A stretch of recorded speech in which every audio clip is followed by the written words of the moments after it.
and welcome to the Big Fat Gay Podcast, where we talk about the things that are weighing on our minds. I'm Dan Oliverio, chubby chaser, author, public speaker, and today I am a writerly writer boy. I've gotten myself so deep into so many little writing projects, and I'm just happy, like a pig in words.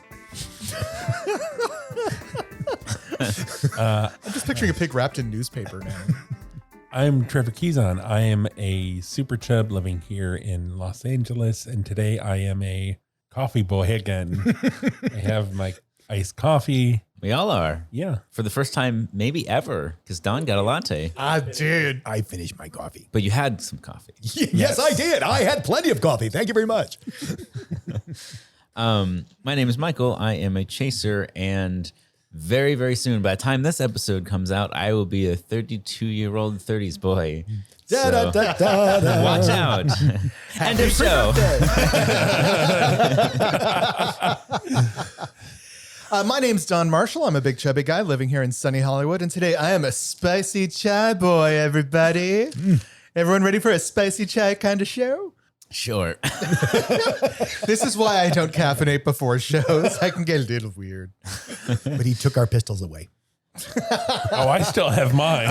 Trevor, yeah. No one's going to take away Trevor's pistol.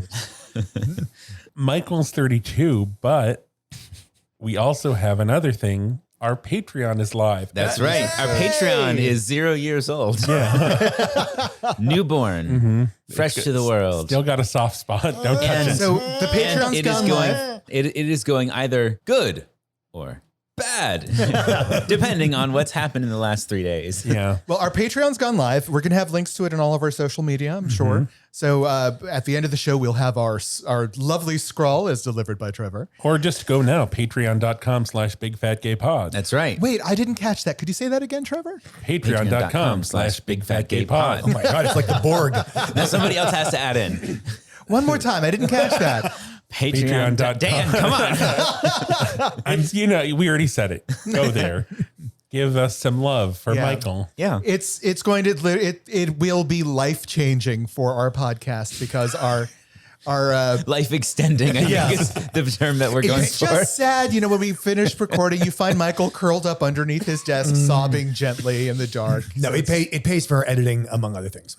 Yes, that's right. It's editing and then our ability to bring you extra content and plan cool things like live episodes. Yep. There's lots of stuff that we've been wanting to do, and this will free us up to do all of it. Yes. All right. Also, just some, top of the show news. I have a little live. Next week, we are watching and talking about The Ritz. So if you want to be up to speed, Don, do you want to give us a little brief? So The Ritz is a movie from 1976. It stars Jack Weston, Rita Moreno, Jerry Stiller, Kay Ballard, and F. Murray Abraham, among others. Oh, as the beaver. But it's basically about a big guy, a chubby guy, who is on the run from the mob for various reasons and ends up hiding in a gay bathhouse to escape them, which leads into this big sort of farce. And one of the elements of the farce is the very first depiction of a self-described chaser I ever saw growing up. I literally, for some reason, I can't remember why, my dad gave me permission to sit down and watch this movie on the Playboy channel. To make a man of you, Don. Make a man of you. Despite it having like all this raunchy gay content, and but it's written by a very famous playwright who was inspired by a character that Rita Moreno played in various very interesting situations. We'll just leave it at that. Okay. Oh, So, my. Quite the tease. We're literally watching it because it is the earliest depiction of a chaser that I'm aware of. And so if you want to be way up to speed in our next episode, watch it too. Yeah, check it out. We'll be doing that episode in a week, and I'm very curious because Yes. I don't know that I've actually seen a depiction of a chaser where they said, "I am a chaser." Yeah. I don't remember it being a negative thing. I really don't. But I mean, I was like 10, so I have no idea. Yeah, we're taking a leap on this one. We don't necessarily know what to expect. We don't guarantee quality, folks. We hope for the best. Well, we do know that this next story in pop culture is a bit of a bummer. So let's tumble right We've into got it. That sounds great. A handful of those. Yeah. So this is from Body Positive University 101 by Virgie Tover. And this is a study talking about how weight discrimination may shorten life expectancy.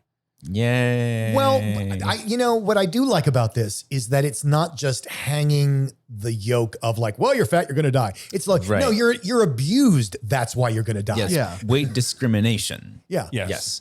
One of the most enlightening sort of, it's full of a lot of very hard statistics, but one of the most enlightening points that they made for me, at least, was how'd they put it? The association between mortality and weight discrimination was generally stronger than that between mortality and other attributions for discrimination. It's like other kinds of discrimination, Yeah. I guess. I feel like this is a good article to illustrate a comparison I don't see made often, where a lot of people on the right, when they're anti-gay, point at all these research things that say like, well, look, gay and transgendered youth are so depressed. They hate themselves they used to do it so with gays in the much 60s and 50s that too. it clearly proves that being gay is just bad for you. Mm-hmm. And then when people actually look, they're just like, no, you're right. You abusing all of these people and doing terrible things and pushing them out of your families and workplaces is making them depressed and suicidal. Yeah. So any gay person can easily see this correlation. So if you're ever trying and describe how you feel put down, this fat oppression factor, I think it'll help get the point across that so many people have such a hard time understanding. Yeah, definitely. And the thing that kills me about stuff like this, where people, like what Don was saying, where people are like, well, it's all you. It's all you. You just, you hate yourself. It's the idea that like you can say whatever you want and somehow like not affect people. Like, I can say all of these horrible judgmental things and, well, it's your fault if you feel bad about it. Like that's not how humans work. Can't you take a joke? Ooh. And just like basically the health concern, the health trolling. And You mean the health concern is unhealthy? well, and just the like fat people can't get adequate health care at a base level because they aren't listened to. I saw a stand-up comic. It was a fat woman doing stand-up. She was really funny. It's just one of those YouTube shorts that just like pops up. And she was talking about how her doctor told her that she needed to get under 300 pounds if she wanted to live. And so she was like, she worked her ass off and she lost like 40 pounds and she got under 300 pounds. And the doctor was like, oh, you did it. Oh. And then she was like, yeah, I did it. So I'm good. Right. And the doctor was like, well, no, this is a good start. So now you just got to lose another 40 pounds. She's like, hey, My God. she's like, you told me that 300 was the number. So I want to be 299. That is as far as I want to take Well, this. and how ludicrous, how absolutely ludicrous stupid. that 40 pounds is the difference between life and death. I don't think so. I don't think so. Stupid. But that's the way it's presented. Like Absolutely it is. No, it's just absurd on its face. I mean, that would be like saying, well, you wouldn't have been decapitated if you'd been 6 inches shorter. It's stupid. It's stupid. if I had $1 for every time I was told that. Just science tell us the weight we need to be to live forever. Well, that's the thing. They go, you're going to die. It's like, oh, wow. You mean if I'm thin, I'll live forever? Like they don't. And they're like, no, but you're going to shorten your life. Like, how long am I supposed to live? Well, this segs in very nicely to the next article in pop culture that we wanted to discuss. In the UK, instead of BMI, doctors are now recommending to monitor your weight by Weight waist- to height ratio. Oh, And this my was, God. I was Sorry, like, this article was waist sent to in. height ratio. Yeah. This was sent in by a listener, so thank you to the listener who sent this. If you want to, if you want to throw out that antiquated system of measuring healthfulness of BMI, you can just measure your stomach and compare it to your height instead. Well, no, and I think it's some facile ratio, like you should be twice as tall as you are around, and like, oh, so it's still BMI. It's just instead of weight, it's girth. Yeah. And it's just another, I don't know. I think they really should start using people's ping pong score as a health indicator. Well, on the plus side, like I like the idea of not having to diet anymore to choose the perfect BMI. I can just get on that rack Absolutely. I bought, stretch myself another 6 to 8 inches, And I'm looking, it should be fine. and I'm looking forward to all the supplement companies coming out with height extenders. Oh yeah, yeah. I mean, if you wear like thick lifts, does that help you? Exactly. I mean, I'm just picturing, you said the rack, but I like, horses pulling me in every direction. It's called drawn and Just tying quartering. Now, we're not going to kink shame you, Trevor, but No, it's Do you have it's any all idea natural. idea how expensive those horses are to maintain? It's the homeopathic version. you have to pay for the horse's trauma therapy because they're killing people every day. It's a whole thing. Anyway, that's a thing. It's a thing. welcome to horsemurder.com.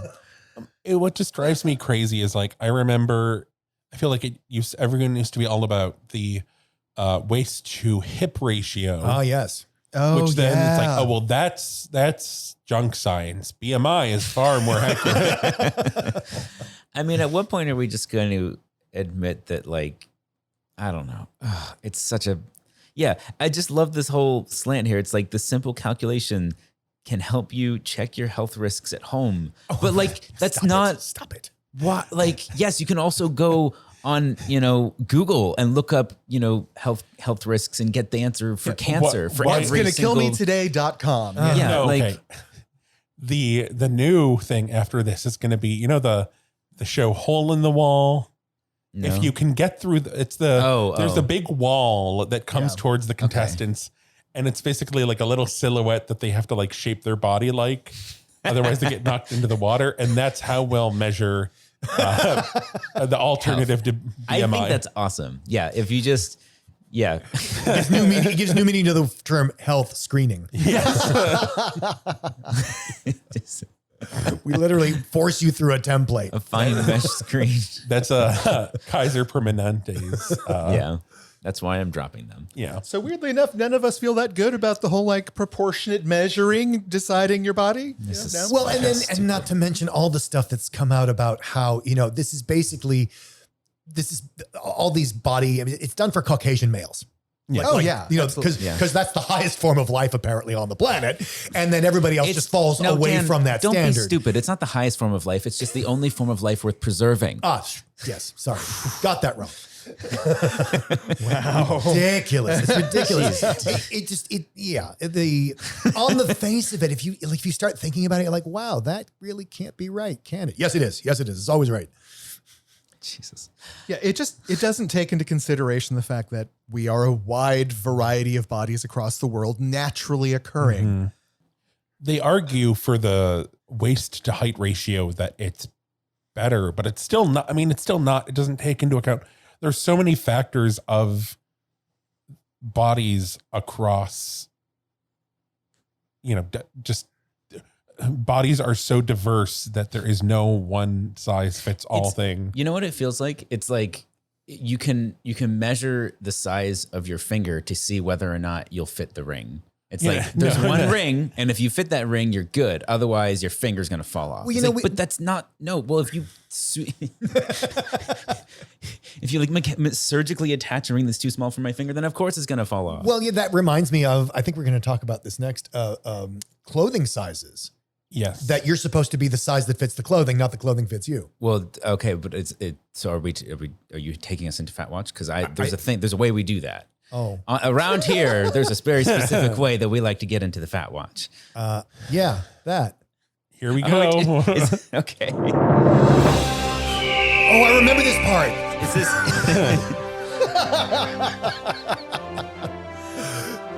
Good job. Welcome to the show, Dan. Welcome to the show. I like it.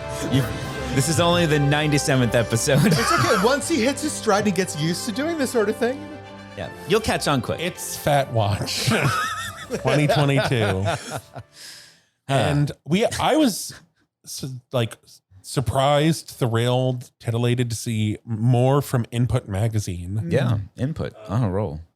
And I actually messaged the author of this piece just being like, hey, thank you. This is amazing. I love to see this. Yeah. Andrea Carrillo wrote a piece for Input about the lacking inclusivity in plus size Men's fashion. Men's fashion. Nobody ever talks about that. Yeah. Which I find incredibly frustrating. That's part of why I, created that section of the resources page. It actually started there and then really Yes. Can came out. we pause for a second and just appreciate that resources page? Exactly. Like, it is fucking It is incredible. so well done. And I don't Trevor. know if you checked the website statistics, but we got a major influx of people checking that out. Oh, I did not. A lot of people, like, I think quadruple of the normal hits on the website, and they were all going to that specific page. So thank you guys for checking that out. Yeah. Continue to share it. Like, it's such, like, of all the times that we've said, oh, this one article is a really great sort of aggregator of cool resources, like, this is the spot now. We have it. It's on the website. It's permanent. It's easy to find. It's searchable. Good stuff. Anyway, it's Trevor. It's Trevor's brainchild. No, but there is, so this piece explores kind of the issue of we're seeing this boom in plus size clothing, but not really in men's fashion. And like, why is that? What can we do? I will say I'm still seeing an increasing number of Hawaiian shirts and rockabilly t-shirts. Oh, God. No, it's true. It's true. And we talked about this last time, right? Or the really stupid black t-shirt with a dumb slogan. It's funny that, oh, that was God, on our that call. dumb That was on our call. Yeah. Yeah. What was it, Trevor? Like, Who farted? Who farted? Yeah. And the font is a fart. Yeah. And it's because when I started thinking about this, I realized how much my taste in clothing has been influenced by the fact that that's all I can find, right? Yeah. The first time I found I guess it was just a standard rockabilly shirt, right? The first time I found one that was just had an asymmetric print to it, I went crazy. Like, oh my God, that looks so different. It's the same damn shirt. It just has a different print. But I was so excited because there's nothing. Or just stepping outside the black, brown, navy repertoire that is most fat guy clothing. Yeah. Well, one of the things I like about the article is they feature Chuck Bass, who is one of my very favorite plus size male models. I follow him on Instagram. He's just tremendous. And I love that he was a focal point of this. And he has the quote of like, when I die, I want to be buried in a Versace suit because they won't make one while I'm alive. Well, so so frustrating. to be clear, Dolce & Gabbana. Dolce Dan. & Gabbana, sorry. I got it wrong. I got it wrong. No, I mean, this isn't fashion per se, but Michael just got a new job. And the company, like the onboarding process, they're like, oh, you get a t-shirt. And of course, it only, these size selections only went up to 2X, which was like, okay, I get like not Typical, going. very typical. Yeah. But like, I feel like 3X is supposed to be like the new 3X kind of is like the common pathetic bare minimum. Yeah. Yeah. Like Well, and- 2X is pretty. Well, and it's not like X's Lame. are a real thing. Yeah. X's are just 2X is bigger than 1X and 1X is bigger than no X. And we don't know how big any of them are. Now, Dan, to be clear, I have 2X's, and let me assure you, they are very real. No, Where's my like hot take. there we There, go. there, Sorry, nice. it took me a while. My hot take on the spectrum of sizing, and I feel like 5X is the new mainstream cap where it was 4X. Before that, it was 3X. Yeah. I feel like 5X is really kind of where you see a lot of things stop Yeah. in terms of the inclusive sizing. I have often, when I've gotten like very angry about sizing stuff, thought about messaging Sauce West, who is leading the fight for inclusivity. Very outspoken and very frustrated because like, it seems like she's the only one talking about this, and like people get mad. And I'm sorry, about male fashion or about? no, just about this sizing. issue in women's fashion, In in women's women's fashion. plus fashion. Yeah. And I've thought about reaching out because like I don't want to be like, burden a fat black woman being like, you should be talking about men's fashion too. But I also don't want to be like, Ignore her. And ignore listen to her me. and be Yeah. like, what about men? So it's this thing about like where I actually do. Well, you want I to don't- collaborate. Yeah. Like, but also like respect the work she's doing. yeah. But like, Or just get her This- blessing. this is such a, because it's such a broad issue, and it is still a major issue for fat women, especially super fat and finifat women. Well, and But like at the same time, it's like even just the whole super fat and finifat thing is based in women's clothing sizes. We've talked about this before. I'll include a link kind of explaining super fat and finifat for people who don't remember that or aren't familiar.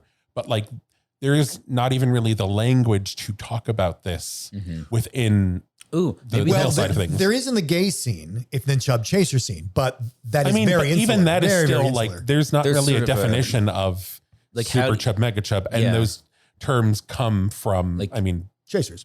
chasers, but also I would say like mega chub is like porn, like a porn thing. Like that term came from trying to sell porn. Many of you know specifically, I think, what site that came from. Yeah, I do. I'm not going to say it because I don't want. No, but I feel like I'm the only one blankly staring around. I the room know. right now. I don't know either. no, but it's all we have on the men's side to say things like large fat, super fat, infinifat. Well, what I was going to suggest, and maybe it's in this particular case, it's a little too murky, but maybe an addition to the resources page could be a kind of a glossary, not just of like descriptive terms, but also of like, fat liberation terms and that kind of stuff. So that, and like maybe like a guidance on like, okay, this means this, but the implication is this, something like that, where people could kind of. I think that's great. One of the things that Chuck Bass points out is, and I think it's entirely accurate, one of the reasons we're not hearing more about fat men's fashion is because fat men are acculturated to not talk about the problem. It's unmanly to complain about how you look. It's unmanly. That's a good point. It's unmanly to complain about, I can't find anything that really looks good on me. That is not seen as a straight male concern. And that's why you see so much lumberjack wear, because that's what a masculine man in a large size can only aspire to be, because those are the fashion choices. As the man who wears the most flannel in the room, I feel personally called out, but that's okay. I feel like there's In a Los way. Angeles where it's 100 degrees. I don't do it during the summer. It's summer year round here. We have 2 seasons, hell and inferno. I am currently under a blanket, let me tell exactly you. when I am like sweating in the air conditioning. Men's plus size fashion. Let's make it better. Okay, so yes, main topic time. Yeah. I feel like somebody besides me should introduce this, only because I'm the so one who feels it the least. We're riled up. We had this is kind of a bummer episode, and we want to talk about ways you can feel good. I think especially just right now, because it's like, since 2020, Shudder, just take a... Oh no, he's dying. Oh no, he's going. Did you measure your stomach? Take a moment of realizing it's been 2 years since 2020, since we've been on this nightmare roller coaster for 2 years. I feel like we're going to another one of those Splash Mountain drops in the thorns. Yeah, You're gonna get wet. Booster shots coming up though, hopefully. Yeah. So just think about we were thinking about ways you can feel good. We do this every so often, and let's. I think this is the 2022 spring version edition, of that. the What spring is the collection. vibe? And is this feeling good in general or particular Well, issues or? Well, Yeah. I feel like we've been stuck in 2020 mode for a very long time now. What And- gave you that impression? Well, and a lot of us have been using the same self-care methods through the entire thing, and that may be getting less and less effective. You can only go back to the same well of peace and tranquility so many times before it starts running a little bit dry. Yeah. It's like a toothbrush. When was the listener? Do you need to replace your toothbrush? Your wellness toothbrush? Well, no, because it's like you think it's fine. You're like, yeah, this is doing the job, and then you get a new one, and it's like, ooh, this is so nice and soft, and it's doing things differently. Yeah. Maybe it has that tongue scrubber on the back. Oh yeah. Tongue scrubber. So what tongue scrubber can we offer our listeners? I would say like one thing, like I think Michael, you have been kind of doing this in, just hiring an editor Oh yeah. because like really realizing that like the mode you have been operating at is not sustainable It's or not functional. sustainable. And like a lot of people don't do that. I think we're seeing more of that. I think people are, as part of this pandemic roller coaster thing, Let's call that clearing your space. or just like assessing your lot, like really taking a look at like, Protecting your own space. I don't know. How would you? Yeah, I think for me, it's very much about. I just given the work that I've done over the last 10 years or so, I'm trying harder and harder to be very tuned into what makes me feel good and what makes me feel bad and what I can do about it. And sometimes there's nothing you can do about it. But when it comes to the feeling of being overextended and burned out, which I'm very familiar with, and have less and less often, which is good. that is like identifying stuff that does not make me feel good. So for instance, I love recording the podcast. That makes me feel good. Editing the podcast is just work. It's literally what you do for a living. What I do for a living. So adding to that, for instance, not having a Tuesday night. Well, okay, fine. You get 6 other nights of the week, right? But over the course of 2 years, I've only had 6 of my 7 nights to recharge, and I work full time. So like it adds up after a while. Well, the thing I wanted to point about, I was going to mention that this seems so simple because, hiring an editor, I got to get the money for that. We got to figure out how to have a Patreon for that. Mm-hmm. But one of the things that I really love that you did is you rearrange the schedule of your life. Like it's the same things, but you put them in different days. Like it was really important to you that you be able to work Monday through Friday. Oh yeah. So that you have the weekend to recharge. And it wasn't the same as having any day off. Mm-hmm. For a really long time, like your weekends seem to be your work catch-up periods. Mm-hmm. Yeah. Yeah. Which, that's unsustainable. You'll burn yourself out. It's setting boundaries. I mean, that's boundaries for myself because, I would not get enough work done during the week or so I thought, and then I would feel bad about that, and I would try and catch up over the weekend. And so I was working shorter work days, but I was never getting a break. And so I had to set a boundary for myself, which was I'm going to work Monday through Friday, and then the weekend is clear. I get to forget about work. I'm off. And like shock and surprise for somebody like me, that's great. Like that would change my life. And similarly, freeing up that night.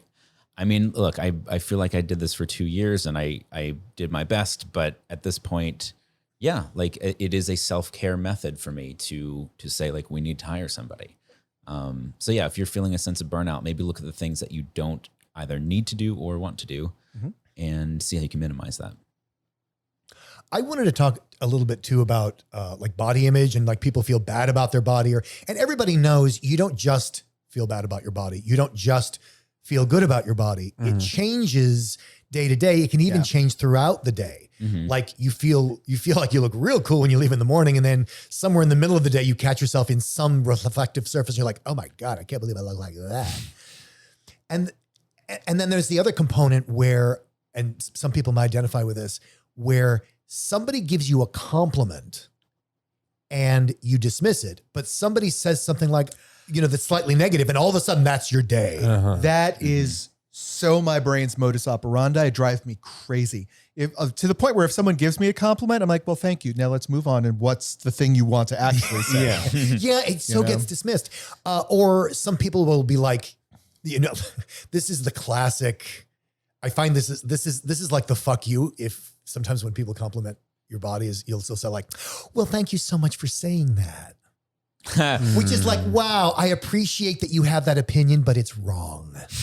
And there's so much negation that people have when they receive compliments or anything positive, because it just gets dismissed for whatever the background radiation is. It just gets dismissed. And what I would suggest, and I do this with myself, because I have bad body days, and then somebody will compliment me, and I just remember like, oh, I have an opinion about my body. They have a different opinion about my body. I'm going to go with theirs because right now theirs is more fun. Mm-hmm. Theirs is far more empowering than my opinion, and they're both just opinions, and I can credit whichever one I want. They're just opinions. One is not more valid. Yeah. So why don't I go with their opinion? It's a lot more fun. Yeah. One of the things that I've been struggling with recently is as I've said on the podcast numerous times, playing soccer is a huge outlet for me. It's my primary / only way of getting any degree of exercise, which I think is helpful in general, just like move yourself in a way that feels good. And I haven't been able to do that recently because I injured my foot. It's not really, it's injured enough that I can't play, but day to day I'm fine. And so I've been basically not playing soccer, or sort of vaguely playing and then stopping for 2 months now. And at the end of 2 months where like I need that and I can't do it, like it is just killing me. And I don't really have a good solution for that one. I've been trying to figure out like other ways but I guess the self-care tip in this is I have been actively researching like what's wrong with my foot. How can I get this better? Then that's why I'm wearing these slippers, because I put some arch support in there, and so it's supposed to help So like, yeah. So this comes up in a seminar that I lead. I'm actually going to be leading it at Bigger Vegas. It's called Fathead. And what it's really about is people's relationship to food, people's relationship to their body, people's relationship to exercise. And one of the things that you talked about, right, was like you miss moving, especially moving in that particular way. And everybody knows that, there's a mind-body connection, and movement can make you feel better and vice versa. Like the wrong kind of movements can make you feel worse. But I think so often we put the emphasis on, well, just take a walk. I know if I tell Trevor, just go take a walk, he's already like looking at me like, what the fuck? I don't like, Yeah. yeah, I don't want to just walk. Yeah, Even just like walking to somewhere, it's like, okay, no, No, because number one, you want a concrete destination. You just don't want to amble. Yeah. And number two, if you have a concrete destination, why aren't we driving? Right? kind of. I mean, I don't know. It really depends. Like this was, I don't know, a while ago now. I guess it was Thanksgiving-ish. We did the drive, the coast that. Oh yeah. The PCH. We basically, No, but it's a specific. I'm trying to remember the name of the it. 17-mile drive up at Pebble Beach. 17-mile drive, Pebble Okay. Beach. Because we were already in Monterey. It's not like we drove to Monterey to do the drive. That makes But much we more did a sense. lot. Like we kept kind of pulling off and getting out and like walking around these little areas and doing little scenic things. And like I like that. Yeah, exactly. It was scenic and it was short and it was Like finite short bursts and finite within your control. So the point I was going to make is sometimes we think of exercise or movement as, the most common is taking a walk, but a lot of people like their knees hurt. Walking is not great. And you say, well, go swimming. And they're like, great, give me $100 a month and I'll rent a swimming pool. Or Yeah. something. So, but what I want to talk about is there's a lot of other movements, and I'm thinking of things like stretching. I'm thinking of things like just stuff you can do in a chair with a video where, Trevor talked a lot about I think in the first year of the podcast, all these, on-screen yoga videos and stuff like that. They're just other ways of moving that are fun, either because you've never done it before and hell, why not try it? Or two, because you've got some sort of interactivity through the TV screen, through the video. But I just want to encourage people that exercise doesn't have to be these traditional forms that your doctor probably told you about, Right. but they can be like stretching. And you can be flat on your back and do a lot of this stuff. Actually, some of my favorite parts of my workout is when I'm doing the floor work, when I'm just stretching on the floor, and it really feels good. Let me go back to something that you were saying a moment before, because this literally happened to me yesterday, right? I have been way too sedentary throughout the entire pandemic, and then getting back into a level of activity has been fighting momentum, right? Like I have to push very hard to get myself moving. Inertia, again. yeah. Yeah. Yesterday I was like, okay, I have to go walk. I don't want to walk. I don't want to do this. But it occurred to me like, well, there's a community garden near me, right? Like, and I haven't actually taken many pictures of it or anything and really explored it. So I walked to the garden, took a few pictures, and then realized when I got there that when I was walking for the sake of walking, it was tiring, right? It wasn't that far, but it was just like, it took effort mentally and physically and all that stuff. When I was going to take pictures, because I was thinking in terms of like, I was thinking like, I'm going to start documenting different little art things or cultural things around my neighborhood and exploring like murals that people have painted on their buildings and stuff. But that walk to the garden that day was not tiring in the slightest, because I was thinking about things. I was doing something. You changed the context. I changed the context. And not only was it not tiring, but I was like, this was not exercise. Like I probably have to go a because little farther. you weren't exercising. You were doing a photo project. Exactly. That's fun. And that is a defining factor for athletes as well. Like the mentality that you go into a game with can determine your entire performance. I have never played a nothing team physically sport different. where I was but excited. how many times, Michael, have you just talked about like if someone said, hey, let's go for a run, you'd say, shut the fuck up. Yeah. If I say, hey, why don't we run for an hour playing soccer? You're like, great, let's go do that. I will. Yeah, absolutely. I mean, it's literally just the mentality. It's the context. It's the context in which it occurs. Yeah. And we were just talking about this last night at game night at Don's place. We were talking, a friend of ours likes to work out in the gym and lift weights and all that stuff. And he was proud of having been, moved up to his next milestone. And we were all talking about, like, for him, he was like, I didn't think I could do it. It was a bench press up to a tier of weight that he's never done before. And we were talking about nothing had changed. He hadn't really gotten any stronger. It was just somebody pushed him a little bit and said, you can do this. Yeah. And then he sat down, he fixed his mind to it, and he did it. He only did one, but like he was capable. And it's that. But what that, a one. Yeah. And it's that line of like, if the mentality going into it can determine the entire experience that follows. Yeah. No. It does determine Yeah. the entire experience that follows. Yeah. Like it's not very that it can, few it's that people. it does. Yeah. Yeah. I think very few people are going to be truly neutral about something like that, where, No, where it literally doesn't make any Yeah, difference. and it's not that, and it comes from the past, and you just need to think to yourself, yes, I have this past experience, and you can't make it disappear. Like you can't pretend it doesn't exist, but you can say, I am going to like put a line and say, but now I'm going to do something else. Yeah. You can put the past in the past. Yeah. So I brought a quick list. We can just go down this list if you want, of some unexpected suggestions on things people can do to try and improve their moods. Okay. So one of them is do cultural activities. He suggests that like going to things like museums and musicals and all that kind of stuff. I mean, it seems self-obvious, but like it wouldn't occur to me to go to a museum to improve my mood. But if you think about it, the way art works is these artists are putting emotion into these pieces. If you can find the way to open yourself to that emotion that's put there in front of you, maybe that can help. Well, and I'd also like to point out, like I'm thinking of the Getty Museum here in Los Angeles, which I always send people to. I say, if you hate museums, this is the museum for you, because there's so much to do there. That's not the art. I'm so embarrassed that I've lived here for 20 years and I You've never still been? haven't made it to the Getty. I was We're saying- going now, Don. I keep now. trying. and I some- really it's- liked the Getty Villa too. The Getty Villa is heard bigger, wonderful but what I things. like about the Getty Is Center it bigger? well, just in terms of like And it's Starfleet Academy. in Starfleet Academy. Oh, you mean the Getty Center? Yeah. Yeah. Well, no, but the other thing I wanted to point out is what we mentioned before, that again, if someone said, let's take a walk, you'd say no. But if you're in a gallery setting, you're there to see the art, so different context. And number two, you can walk and sit at your convenience. Every That's- room has benches. Yeah. I mean, that's why I liked the Villa, because I've only been to each once, or have I been to the Getty Center twice? Maybe. But yeah, having, the freedom to kind of go and stroll and then sit down and talk about the things that you just saw if you were there with somebody. If you live in Los Angeles, the Huntington Gardens beautiful. are a beautiful place to walk because, again, the museums are small, but they're spaced out across these gardens. So you could go and just take in 2 quick museums and then, go home. Next suggestion on their list is keep a diary of the wonderful things that do happen to you. And rereading it can revisit those joyous moments and invite them back. So I do have to say about keeping a diary. So I, at the start of last year, I was doing morning pages, which is writing exercise where basically you write first thing when you get up. It was 2 to 3 pages.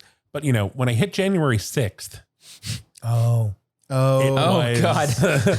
Yeah. I was like, That what was- happened on it was, January 6th? I mean, just it was the fucking insurrection. I would end up in like this exercise where you're supposed to just get the stream of consciousness out.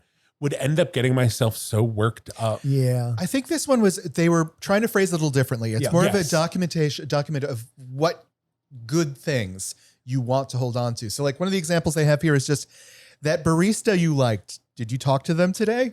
Like, did you like that chat? Write that down. It's something that simple. Yeah, I would say it might almost be better thought of as a list.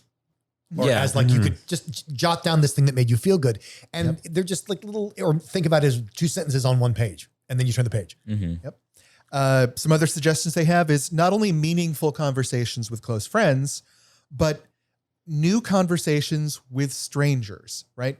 Open yourself to new encounters with people and find that common connection with people you might not normally speak with. Can I just ask, because there are at least 2 introverts in the room. Yeah, I was going to say, Obviously, How not is all that? of these Yeah. suggestions are for everyone. No, but I'm just curious. If someone said, hey, Don, go do that. Or hey, Michael, go do that. Or Trevor, hey, I go do might that. begrudgingly do it. And what would that mean for you? Like, what would it look like? What would talking to a stranger look like for you? I don't even. That would be especially difficult. I feel like post pandemic, because I feel like there was a point where I was kind of like doing shit like that. I think when Like you and I before the first pandemic. met, I find it's you were in a mode sort of like that. very easy to make those connections in outdoor spaces still. Like go to dog parks, people with animals are often I willing just feel. to I don't know. talk. I still feel. I mean, I hate to be like when we're talking about feeling good, I am just, I don't know, a changed person since the pandemic. And I feel like talking with strangers now, especially in this like weird mode where it's like, we have been locked up, we're starting to go back out, is just, I feel like before, you know, I am a catastrophist, Well, but I feel like it is weirder now because people's dials are turned up in so many different ways. there's another way to do this though. You don't have to talk to somebody in person. Like, is there a forum online somewhere that's not just a random comment section? For instance, I just joined a Dungeons and Dragons Players of LA County Facebook group, and I don't normally engage that much on groups like that, but I've made a couple posts of my own and commented on things that felt like there was a good discussion. Like, I feel like you can get a similar kind of engagement by creating a conversation. And if you need the distance, you can do it online. Hobbyism is fantastic. I know a couple people who've literally, I am not making this up, joined knitting circles during this time period. And that's been very uplifting. Some other suggestions they have are getting involved with community groups, listening to sad songs specifically. Can I just say about the community groups? What is that website? Meetup. Meetup.com. I've recommended that to a lot. I've used it. It's really great and it's stuff that you would never think anybody in the world would be interested in, much less, down the street from you. Yeah. I found, so when I was, I've been traveling to Nashville a fair amount, and then I was out there, I was like, I would like to be able to keep playing soccer. And I found several soccer games out there through Meetup. Absolutely. Yes. But it's even things like, I need to really beef up my Lithuanian tile work. There's a group for that. It's ridiculous. My neighbor hosts a weekly one for that. Yeah. So my Lithuanian tile work is pretty lacking. It's true. Listening to sad songs is one of the big suggestions here, because specifically sad songs promote introspection, thought, and catharsis. I like that as a way to work through it that's not toxic. Spending money on experiences, not items. Oh, yeah. That's a way to help you feel engaged with yourself and with the world, and not just feel like you're nesting, right? Set tiny attainable goals. And one they suggest, for example, is make someone smile, right? Look at beautiful things. Design makes us happy, and eat more fruits and vegetables because reasons. One of the things that's really made me feel good, which I didn't used to do just for myself, but cooking, and but cooking to a degree that what? Yesterday, poor Michael was on the receiving end of my freak out because I successfully made Julia Child's French-style omelet at home. Oh, wow. Without a spatula. No spatula. I was so proud of myself. I've never succeeded at that I think before. even the great child herself uses a spatula, does she not? No, I learned it from her. Okay. What does she do? She shakes the pan. Yeah, she shakes the pan. And then there's just this one motion she flip, uses yeah. where it just keeps forcing it in one direction, and the fold happens naturally. And then she just dumps it on the plate. And I've never eaten a plain omelet before that I enjoyed so much. Yeah. But yes, I completely agree with you. Yeah. I mean, we had a whole egg conversation the other day because you made a dish that you had when you were a kid all the time, right? Yeah, this chawamushi. It's Japanese steamed egg custard. Oh, wow. It is delicious. It's eggs whipped with broth and then steamed. Oh, my. And it makes this custard that it's very wobbly and gentle, and you eat it while it's hot. But when you put your spoon into it, the custard bleeds the broth. Ooh. It's delicious. I love it. It's very juicy, and it has I that think Trevor sort would of like that. comfort food vibe to it for sure. And so I did not used to cook for myself really with any degree of effort, and you certainly don't have to, but something that I have discovered that I actually really, really like to do is cooking and kind of making shit up. And so now when I go to the grocery store, I'll be walking around and I'll get whatever staples I need. And then I'll be like, oh, that's funny. I'll grab that. And then I take it and I'll try and figure out something to cook with it. And it kind of makes it into a little game where it's not just like, for me, a big part of cooking is cooking for someone that I can kind of give them something that I made, that I put time and effort, and then see the reaction. Hopefully it gives them joy. And then for me by myself, it's hard to do. That's definitely true for me. Very utilitarian self-cooking. Yeah. And so for me, the way around that has been, I'm going to cook something not necessarily brand new, but just slightly differently. Maybe I'll get an ingredient for something, and then I'll just see what I can do with it. So like you're passing through the canned food section and you see coconut milk. Oh you yeah, think, I literally got coconut cream, and then I've been trying to figure out things to make with coconut cream, There you and that's been fun. And so like that has been kind of a way to keep never myself entertained. Met a thing made with coconut cream that I didn't adore. I am half Hawaiian. Maybe it's genetic. No, it's definitely good. I made a scampi the other night, which was With coconut cream. actually, well, you can. The other, well, so yes, it I'd be wasn't on board. It wasn't the one the other night. I cooked for my family when I was on vacation, and I made a scampi. And long story short, there's a lot of food allergies, and so I couldn't use butter. And so, but there's a lot of scampi recipes that don't use butter anyway, although I think maybe not as well. There's a method that you can do with blistered tomatoes, which I tried the other night, and it's fucking incredible. Blistered tomatoes. Oh my God. Okay. So you can use butter too if you want, but what happens is so when you're making the sauce, it's, shallots, garlic, whatever, red pepper usually. And then, but if you put tomatoes in with it, and I think early in the process, because they need more time, you can pull them at whatever point you want. But if you leave them in the sauce, I'm sorry, leave what in the sauce? the tomatoes, Tomatoes. if you leave them in, eventually they break down to the point that they sort of emulsify in the sauce on their own. And tomatoes, as you know, when you cook them longer, they get sweet. Mm-hmm. And so now you have this sweet, creamy sauce purely because of the tomatoes. Anyway, I could go on about this. I'm so hungry now. I have many questions, but I won't derail us. Yeah. No, I could talk your ear off about it. Trust me. There are a lot of suggestions out there for, trying to pull yourself out of the doldrums. But the same method doesn't always work.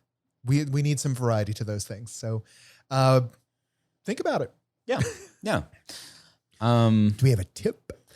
I was just going to reiterate the resources page. Yeah. That already came up, but No, do it again. The It's resources working. page. Resources. Resources the page. racehorses page. The race- what horses? on the website. yes.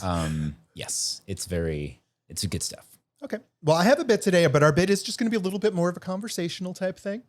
I can grab the guns. I got it. We're I got just it. talking. We're just talking. I'll let you know when I'm ready. I'm literally sitting here with multiple guns pointed at me. You started this, Tom. I'm sorry. Oh, no. And he's even armed Dan. So now, okay. All right. So I'm just going to point out here's an idea. So which of these things do you think would be the most uplifting for you and why? Right? Hold on. I'm not armed yet. So for food, of these 4 meals, which would each of you prefer and why? A feast of desserts from around the world and after dinner things. I'm sorry. I think I already know that's going to be it. An I have a elegant assortment of small delicacies from around the world. A hearty French banquet with all the butter. Or a meal of familiar but excellently prepared home-cooked foods from your childhood. What was the second one? I think I want that. The second one was an elegant assortment of small delicacies from around the world. Absolutely. I want 100 amuse-bouches. I want all the desserts. You want the desserts? So why the amuse-bouche? Because it's variety, because it's not all the same. The thing with the desserts is I'm afraid it's going to be a lot of sweet, which, I've watched. Which it would be. Well, Trevor can handle that. I not so much me. And I also think that some could be sweet, some could be savory, some could be bitter. It could be interesting. Okay. I say desserts. Rude. You established this precedent. This is why we have a Patreon, so we can have video of this. Oh, we probably should have video of this. That's actually a good idea. Next time we do the bit, I'm actually going to stand up so I can dodge you people. All right. And I'm assuming dessert because dessert. Like no. Wait, doubt. so what's the right answer, Don? You've already given it. All of you scored perfectly. All right. No. All right. Shopping choices. For those of you who need shopping therapy, which of these 4 stores would you I'm prefer? aiming left-handed. This is The electronics store, the bookstore, the clothing store, or the novelty store? Yes, Michael. electronics store. Bookstore. I don't know. Is a novelty store is that just a euphemism for a sex shop? I was thinking, God, the thing they have in the malls that have like Spencer's Gifts? Spencer's Gifts. Like Oh. that sort of Oh, a merdaria. Okay. It's just a store full of shit. I think the bookstore, although I don't really read because I listen to books because because Michael and I don't read. Yeah. But you like the look of them in your room. Well, and I think I like the intellectual titillation. That's fair. Yeah. Well, and again, if you want to strike up a conversation with someone you don't know very well, a bookstore and a coffee shop is a really nice place to do it. That's right. Cultural events. Oh, sorry. Oh, no, keep going. Keep going. Cultural events. Art museum, natural history / science museum, Okay. musical or theatrical performance of your choice, or a poetry reading. Oh my. Musical. Also How musical. did you miss me? How in the world did you miss me? I am bad at aiming. Musical. Musical for me. I don't know. Which one did you say? Musical. Musical. Do you have a musical that you guys want to see?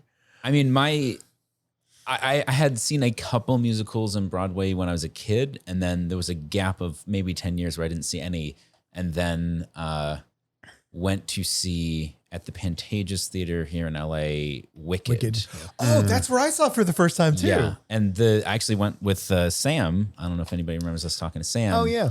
The travel agent. Yeah, and he got us seats that were like third row back, dead center. Oh, and so when fun. she flies up into the air for Defying Gravity, it's just like the most Amazing. gigantic, epic. Yeah, it really blew my socks off. And I had not heard the music yet. This Oh, was wow. my first Wow. experience. That was also my experience of it at Yeah. Pantages, never having seen the musical or heard the music. Yep. Found out afterwards, Adam Lambert was in the cast. Really? When we He- saw it. was he Was he Bach? Fierro? No, he was part of the chorus, but it was What? before he was famous. Oh. Wow, because he's got a fucking voice. Yeah. Well, it's musical theater. Like, Yeah. if you're at the Pantages, But he's you like- can probably sing. He's like lead singer of Queen voice, like big voice. What were the choices again, really quick? Art museum, natural history science museum, musical or theatrical performance, or poetry reading. Boy, that's tough. I would say maybe a theatrical performance or the Science and Space Museum. You have to choose, Dan. Damn it. What if- One of them. I would sing at the Space Museum. Okay. All right. Final one. Your vacation destination. Ocean cruise, tropical beach resort, secluded mountain villa, or Gothic castle getaway. Gothic Castle. Gothic Castle. That one got me hard. I got excited. No, the Gothic Castle. I love that as a writing retreat. I love that you could explore the grounds. I have absolutely no use for the tropical Oh, beach thing. so okay. Quick sidebar. I know we need to wrap this up, but someone made an Airbnb that's Hagrid's hut, but I was saying that all the furniture should be giant because it not? Hagrid's a giant. Yeah. And like they should have like a giant toilet as a novelty because like that's just I think you mean a hot tub. it's like a really big toilet where you have to kind of gotta like Oh my gosh. Have to, like, throw yourself up on it. What's your vacation destination? Of course, Michael. Trevor would. Of course he would.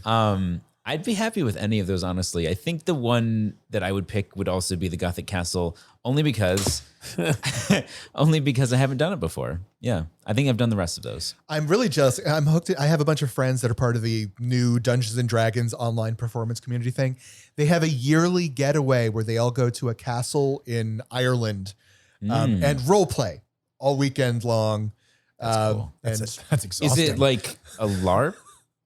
I think there's at least one LARP event, but it's a mix Okay. of different things. Okay. But I'm just Live action thinking- role play for those not in the know. that sounds exhausting. live action Pooh Bell and Cortland. Oh, Jesus Christ. That's deep cut for about one listener Yeah. who's Well, going to I understand. think it's me. I think I'm the if one any listener. of our listeners would like to live action role play with us, where would they do that, Trevor? Well, we're on social media as at Big Fat Gay Pod. We're at patreon.com/BigFatGayPod. Visit us on Facebook as the Big Fat Gay Podcast. Yeah. 5 stars there, 5 stars everywhere. Spotify. Reviews, 5 stars. See the articles we talked about at www.bigfatgaypod.com. Yeah. Ooh, I have my coffee sitting.